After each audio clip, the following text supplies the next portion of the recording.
Welcome to prime nine insider. నేను రాజు.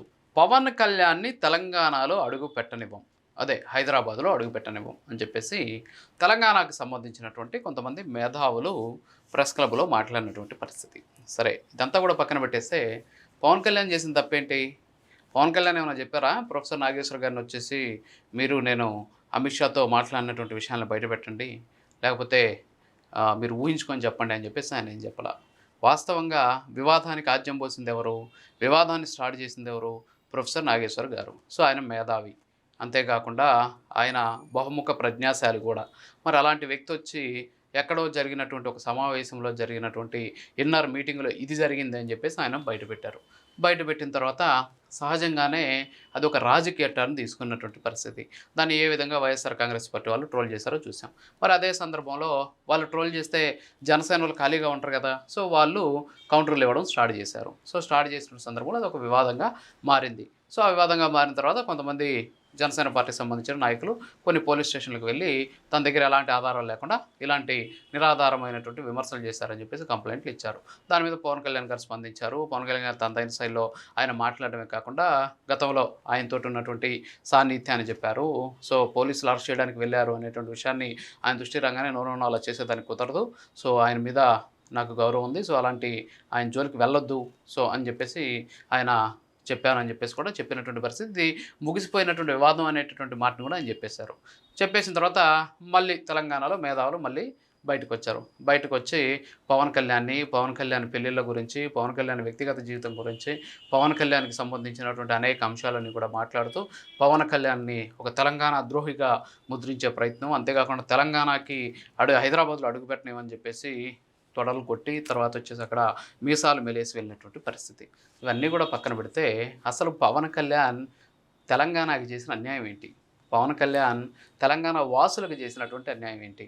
ఎవరో నాగేశ్వర్ అనేటటువంటి ఒక మేధావి, ఆయన ఎలాంటి ఆధారాలు లేకుండా నిరాధారమైనటువంటి విమర్శలు చేస్తే, ఆ విమర్శల మీద ఇక్కడ స్పందిస్తే వెంటనే తెలంగాణకి అన్యాయం జరిగిపోయింది, తెలంగాణలో ఉన్నటువంటి సమాజానికి అంతటికి కూడా పవన్ కళ్యాణ్ గారు అన్యాయం చేశారని చెప్పేసి తెలంగాణ ప్రజల్లోకి ఒక విషాన్ని నాటేటటువంటి ప్రయత్నం ఈ మేధావులంతా కూడా చేస్తూ ఉన్నారు. సో, పవన్ కళ్యాణ్ గారు కూడా చెప్పారు, నాగేశ్వర్ లాంటి వ్యక్తి జోలికి వెళ్ళొద్దు, అతన్ని వదిలేసేయండి, ఏదో ఆయన ఆవేశంలో మాట్లాడొచ్చని కూడా చెప్పేశారు. మరి దీన్ని ఎందుకు వివాదంగా చేస్తున్నారు అంటే, పవన్ కళ్యాణ్ గారి గురించి మాట్లాడితే మనం హైలైట్ అవ్వచ్చు.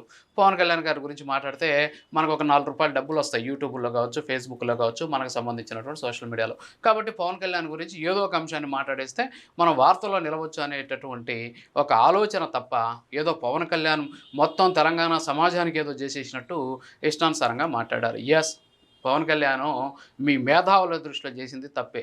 ఎందుకంటే వరదలొస్తే తెలంగాణకు సంబంధించి ముఖ్యమంత్రికి ₹1,00,00,000 తన సొంత నిధులు తీసుకెళ్ళి ఇవ్వడం తప్పు. మరి ఈ మేధావులంతా ఎంత ఇచ్చారో తెలీదు.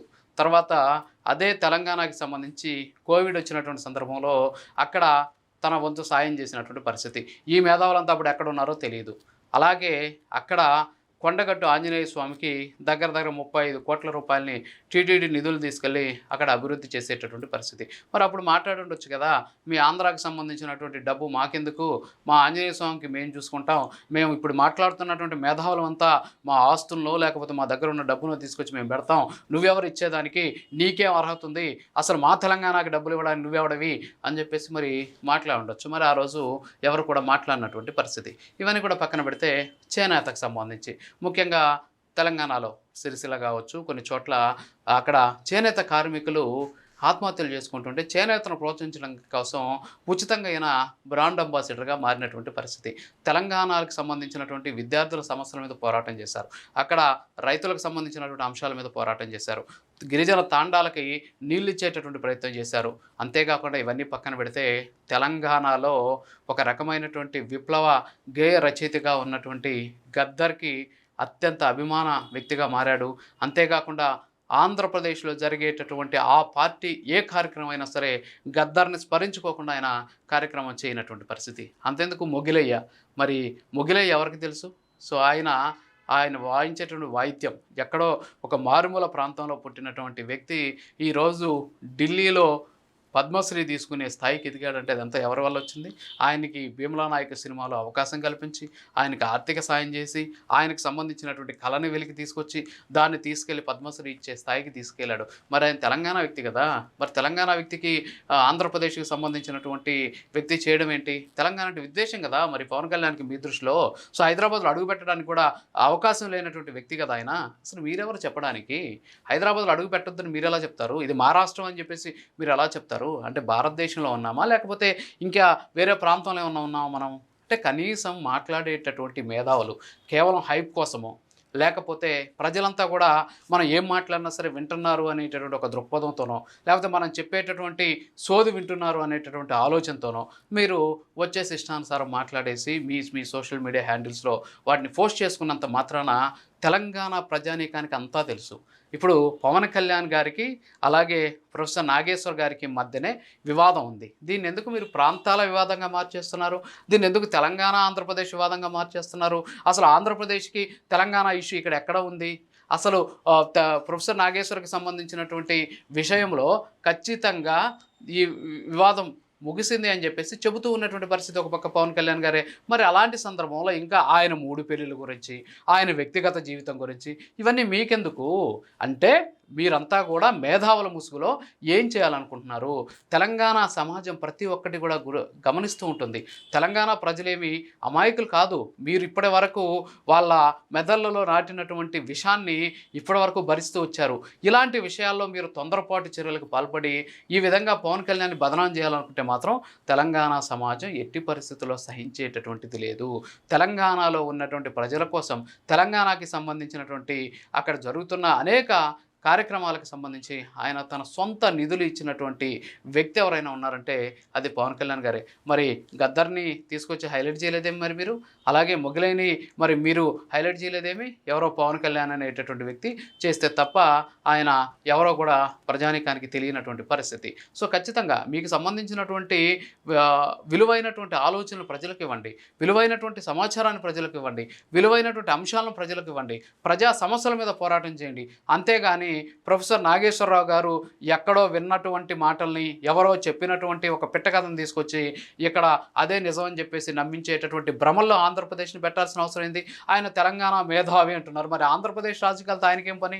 తెలంగాణ మేధావి, తెలంగాణ గురించి ఆయన మాట్లాడాలి. మరి అవన్నీ కూడా ప్రశ్నిస్తే మళ్ళీ మీకు కోపం వస్తుందన్నమాట. సో, ఆయన మాట్లాడింది కరెక్టేనా? మరి ఆయన మాట్లాడిన తర్వాత పోలీసులు అరెస్ట్ చేశారా? పోలీసులు ఆయన కోసం వచ్చారా? పోలీసులు ఆయన ఇంటిని చుట్టుముట్టారా? ఏమన్నా సాక్ష్యాధారాలు ఉన్నాయా? సో, దానికి కూడా ఆయన చెప్పాడు కదా పవన్ కళ్యాణ్ గారు, ఆయన వదిలేయండి. సో, ఆయనకి సంబంధించి ఏదో ఆవేశంలో మాట్లాడాడని కూడా చెప్పినటువంటి పరిస్థితి. మరి ఇలాంటి పరిస్థితుల్లో ఒక ఇద్దరు వ్యక్తుల మధ్య జరిగినటువంటి ఒక వివాదాన్ని తీసుకొచ్చి 2 రాష్ట్రాల మధ్య ఒక వివాదంగా మారుస్తున్నారంటే ఏమనాలో కూడా అర్థం కానటువంటి పరిస్థితి. అన్నదమ్ముల్లాగా ఆంధ్రప్రదేశ్, తెలంగాణ విడిపోయారు. ఈ రోజుకి కూడా అదే భావంతో, సోదర భావంతో బ్రతుకుతున్నటువంటి ప్రజల్లో చీలిక తీసుకొచ్చి ప్రాంతీయ విద్వేషాలు రెచ్చగొట్టేటువంటి ప్రయత్నం చేయొద్దు. మీ టార్గెట్ పవన్ కళ్యాణ్ అయితే పవన్ కళ్యాణ్ మీద మీరు పోరాటం చేయండి. మీ టార్గెట్ జనసేన పార్టీ అయితే జనసేన పార్టీ మీద మీరు పోరాటం చేయండి. అంతేగాని 2 రాష్ట్రాల మధ్య చిచ్చు పెట్టేటటువంటి ప్రయత్నం చెయ్యొద్దు. పవన్ కళ్యాణ్ కూడా ఈ వివాదం ముగిసిపోయిందన్నా సరే మీరు ఇంకా పట్టుకొని దాన్ని వేలాడుతున్నారు అంటే మీ ఒరిజినల్ మోటో ఏంటి అనేది సమాజం మొత్తం కూడా చూస్తూనే ఉంది. ఇప్పటికైనా సరే ఈ వివాదానికి చెక్ పెట్టాలి. 2 రాష్ట్రాల మధ్య ఆజ్యం పోసే ప్రతి ఒక్కరి మీద కఠిన చర్యలు తీసుకోవాలి. లేకపోతే సోదరభావంతో ఉన్నటువంటి ఈ 2 రాష్ట్రాలు కూడా మరింత అగ్నికి ఆజ్యం పోసిన విధంగా వీళ్ళ రాజకీయాలకి, వీళ్ళ కుహానా తెలివితేటలకి ఈ 2 రాష్ట్రాల ప్రజల మధ్య ఉద్రేక పరిస్థితులు తలెత్తేటటువంటి అవకాశాలు భవిష్యత్తులో వచ్చేటువంటి అవకాశం ఉంది. కాబట్టి దీన్ని ఇప్పటికైనా సరే ఆపాలని చెప్పేసి కోరుకుంటూ ఇది ఇవాల్టి అనాలిసిస్. మరో మళ్ళీ కలుద్దాం. నమస్కారం.